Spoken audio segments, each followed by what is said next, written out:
Hello aspirants, welcome to AKSIS academy daily current affairs.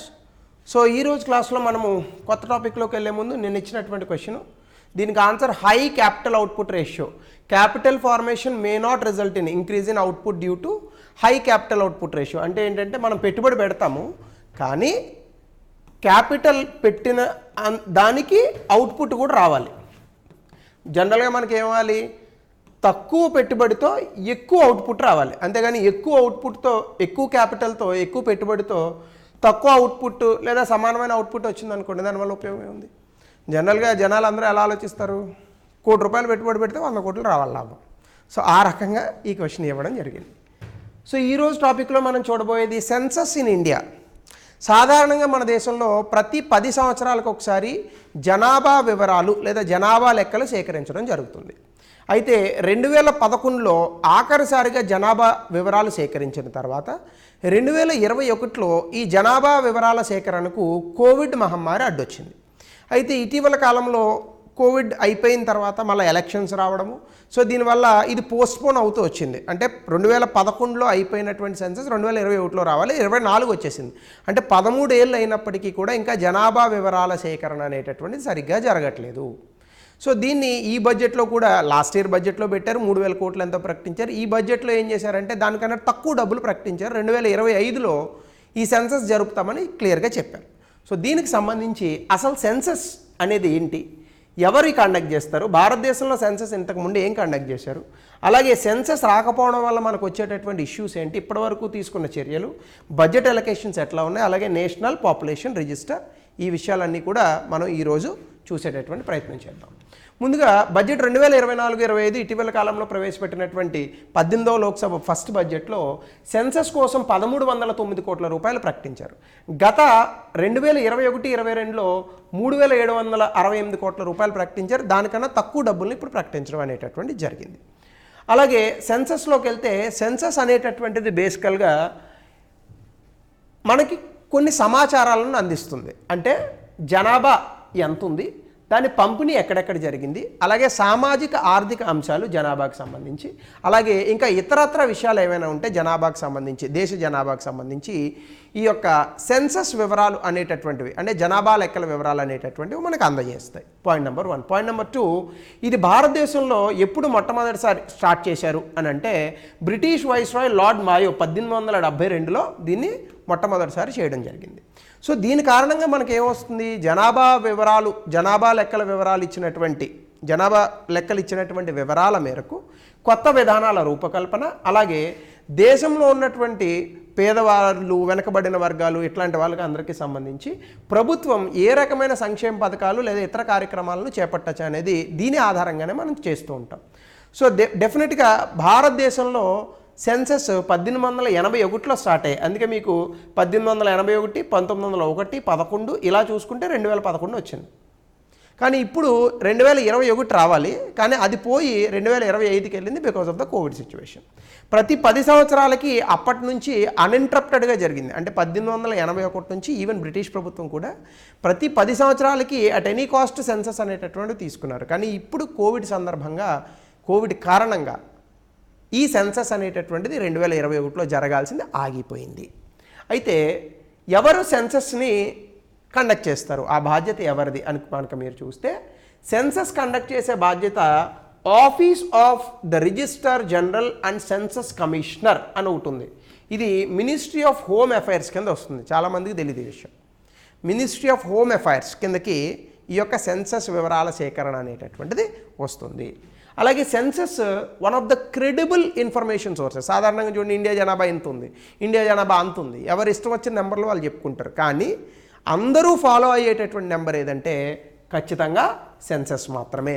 So census వల్ల మనకి చాలా credible information జరుగుతుంది కొన్ని విషయాలకు సంబంధించి. అవేంటి, ఆర్థిక కార్యకలాపాలు, ఎవరు ఏ ఉద్యోగాలు చేస్తున్నారు, ఏ రంగంలో ఎంతమంది ఉన్నారు, ఇవన్నీ కరెక్ట్ ఇన్ఫర్మేషన్ తెలిసేది సెన్సస్ వల్లే. ఎందుకంటే సెన్సస్ అందరికీ చేస్తారు, అంచనాలు వేయరు. మనం మిగతా ఏ రిపోర్టుల్లో నివేదికల్లో అయినా చూస్తే మనము అంచనాలు వేస్తాం, కానీ సెన్సస్ అంచనాలు వేయదు. క్లియర్ కట్గా ఇండియాలో ఉన్న 140 కోట్ల మందిని కూడా వివరాలు సేకరిస్తారు. అలాగే లిటరసీ అండ్ ఎడ్యుకేషన్, అంటే ఎంతమంది ఈ యొక్క విద్యావంతులు ఉన్నారు, ఎంతమంది నిరక్షరాస్యులు ఉన్నారు, ఎంతమందికి గృహాలు ఉన్నాయి, ఆ గృహాల్లో కావాల్సిన అవసరాలు ఎంతమందికి ఉన్నాయి, అలాగే పట్టణీకరణ ఎంత ఉంది, ఫర్టిలిటీ ఎంత ఉంది, అంటే నూతన శిశువులు ఎంతమంది జన్మిస్తున్నారు, ఎంతమంది ఆడవాళ్ళు జన్మనిచ్చేటప్పుడు చనిపోతున్నారు, ఎస్సీలు ఎంతమంది ఉన్నది, జనాభా ఎస్టీ ఎంతమంది ఉంది, minority, OC, BC etcetera etcetera, ఈ వివరాలన్నీ కూడా మనకి సెన్సస్ ద్వారానే తెలిసేటటువంటి అవకాశం ఉంది. అలాగే మనం ఇంకొంచెం ముందుకెళ్తే భారతదేశంలో సెన్సస్, ఇండియా ఫస్ట్ సెన్సస్ మనకి 1872లో జరిగినప్పటికీ పర్ఫెక్ట్గా జరిగింది మాత్రం కొంచెం 1881 అనమాట.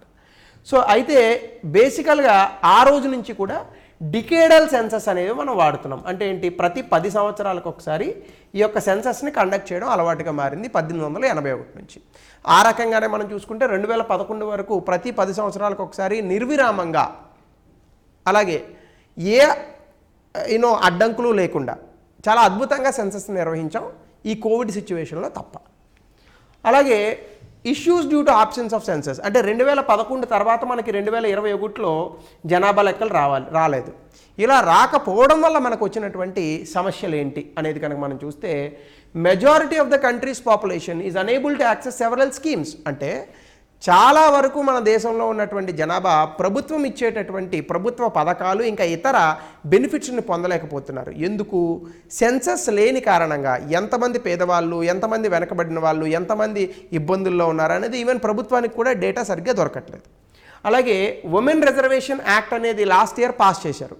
అయితే ఇందులో మనం ఏం చెప్పాము, పార్లమెంటు అలాగే అసెంబ్లీ శాసనసభలకి 33% స్త్రీల యొక్క ప్రాతినిధ్యం ఉండాలి అనేటటువంటి విషయాన్ని చెప్పాం. అయితే ఎంతమంది స్త్రీలు ఉన్నారు, ఏ ఏ రాష్ట్రాల్లో ఎలా ఉన్నారు, ఇవన్నీ మనం ఎట్లా చెప్తాము? సెన్సస్ వివరాలు ఉంటేనే చేస్తాం. అందుకే సెన్సస్ వివరాలను ఆధారంగా చేసుకునే 2029 నుండి మాత్రమే ఈ ఉమెన్ రిజర్వేషన్ బిల్ అనేటటువంటి దాన్ని అమలు చేస్తాము అని కూడా కేంద్ర ప్రభుత్వం ఈ బిల్ పాస్ చేసేటప్పుడే చెప్పింది.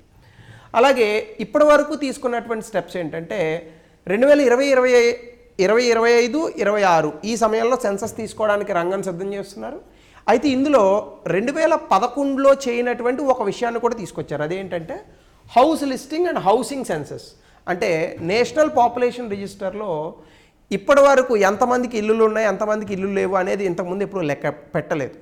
ఈ లెక్కలు కూడా ఇప్పుడు నేషనల్ పాపులర్ రిజిస్ట్రేషన్లో ఎక్కించబోతున్నారు. అలాగే దీనికి ప్రిలిమినరీ అరేంజ్మెంట్స్ కూడా చేశారు. అంటే ఈ పాయింట్ కిందకి ఈ 4 పాయింట్స్ వస్తాయి. ఏంటంటే అప్డేటెడ్ మ్యాప్స్, అడ్మినిస్ట్రేటివ్ ఏరియాస్ ఉన్నాయి, పరిపాలన ప్రాంతాలు, అలాగే డ్రాఫ్ట్ సెన్సస్ క్వశ్చనీర్స్, అంటే ఏ ప్రశ్నలు అడగాలి వెళ్ళి, మీ పేరేంటి, ఇవన్నీ అడుగుతారు కదా, ఏ ప్రశ్నలు అడగాలి, ఇది కూడా రెడీ చేస్తున్నారు. అలాగే ఆఫీసర్స్ని ట్రైన్ చేయడము. అలాగే ఇప్పుడు సెన్సస్ గతంలో పుస్తకాల్లో రాసేవాళ్ళు, ఇప్పుడు అలా కాదు, ఒక మొబైల్ యాప్ తీసుకొచ్చేసి అందులో ఎక్కిచ్చేస్తారు. సో మొత్తం సెన్సస్ అక్కడే వచ్చేస్తుంది అనమాట. అలాగే census directorates in states and union territories ఒక ఆఫీస్ ఉంటుంది. సాధారణంగా ఇందులోనే ఈ ట్రైనింగ్స్ అవి ఇచ్చేవాళ్ళు. సో ఇప్పుడు కూడా అక్కడే ట్రైనింగ్ అనేటటువంటిది ఇవ్వడం జరుగుతుంది అనమాట. అలాగే బడ్జెటరీ అలొకేషన్స్ ఫర్ సెన్సస్ చూస్తే 2024-25 ఈ సంవత్సరం బడ్జెట్లో 1309 కోట్ల రూపాయలు దీనికి ప్రకటించడం జరిగింది.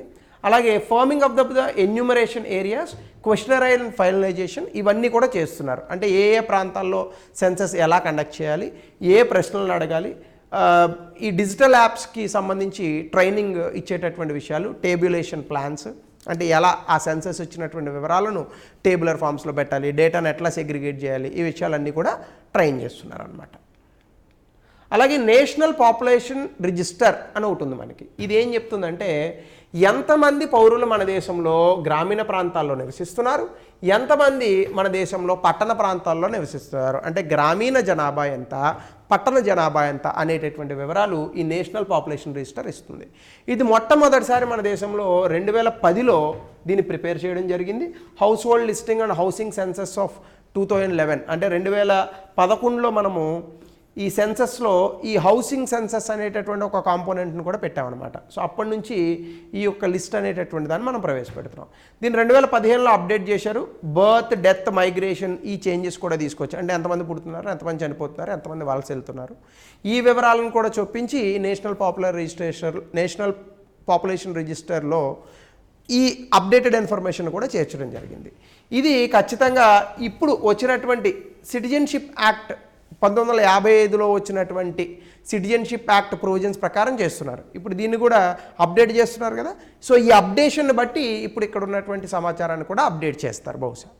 సో ఇది మనకు ఉన్నటువంటి విషయాలు. So NPR would be updated again during the house listing and housing census operation of the forthcoming census. అంటే ఏంటి, ఇప్పుడు నేషనల్ పాపులేషన్ రిజిస్టర్ని రాబోయే 2025-26 జనాభా లెక్కల ప్రకారం అప్డేట్ చేయనున్నారు. అలాగే దీనికి సంబంధించి డ్రాఫ్ట్ ఫామ్స్ కూడా ఇచ్చారు. అంటే ఇప్పుడు ఖచ్చితంగా మనల్ని ఎవరు మాతృభాష మాట్లాడుతున్నారు, ఏ మాతృభాష మాట్లాడుతున్నారు అంటే రేపొద్దున మీకు వివరాలు తీసుకోవడానికి వస్తే మీరు ఎక్కడ ఉంటారు, మీ మాతృభాష ఏంటి, ఇవి కూడా అడుగుతారనమాట. అలాగే place of birth of father, మీ నాన్న ఎక్కడ పుట్టారు, మీ మదర్ ఎక్కడ పుట్టారు, మీరు ఇప్పుడు ఎక్కడ ఉంటున్నారు. సో దీనివల్ల మన 4 ఫాదర్స్ ఇన్ఫర్మేషన్ కూడా తెలుస్తుంది. సో దీని ద్వారా సిటిజన్షిప్ అనేటటువంటి దాన్ని కూడా అప్డేట్ చేయాలని అనుకుంటున్నారు. ఎందుకంటే నేషనల్ రిజిస్టర్ ఆఫ్ సిటిజన్స్ అనేటటువంటిది ఒకటి వచ్చింది మనకి. ఈ మధ్యకాలంలో అస్సాంలో అది గొడవ చేశారు. అది సిటిజన్షిప్ రూల్స్ 2003 ప్రకారం దాన్ని రూపొందించారు. సో కాబట్టి మన పూర్వీకులు కూడా ఎక్కడ ఉన్నారు, ఎక్కడ పుట్టారు అనేటటువంటి వివరాలను కూడా నమోదు చేసి కొత్త సెన్సస్ని తీసుకొచ్చి నేషనల్ పాపులేషన్ రిజిస్టర్లో అప్డేట్ చేయబోతున్నారు. సో దీని ప్రకారమే డీలిమిటేషన్ కూడా జరుగుతుంది. పార్లమెంటరీ కాన్స్టిట్యున్సీస్ కూడా పెరిగేటటువంటి అవకాశం ఉంది. సో దీనికి సంబంధించి 2009లో సెన్సస్కి సంబంధించి ఒక క్వశ్చన్ ఇచ్చాడు. మీ ఆన్సర్ ఏంటో కమెంట్ సెక్షన్లో తెలపండి. పాపులేషన్ ఎడ్యుకేషన్ ప్రధాన లక్ష్యాలను చర్చించండి, దేశంలో వాటిని సాధించడానికి చర్యలను వివరంగా సూచించండి. 200 పదాల్లో రాయండి. సో ఈ సెన్సస్ మీద మనకు ఆన్సర్ క్వశ్చన్ అడిగేటటువంటి అవకాశం కూడా ఉంది. ఎందుకు అంటే రాబోయేటటువంటి నెక్స్ట్ ఇయర్లోనే మనకి ఈ యొక్క సెన్సస్ అనేటటువంటి వస్తాయి కాబట్టి we can expect A question on that. So ఇది ఈరోజు టాపిక్. మరొక కొత్త టాపిక్తో విల్ మీట్ సూన్.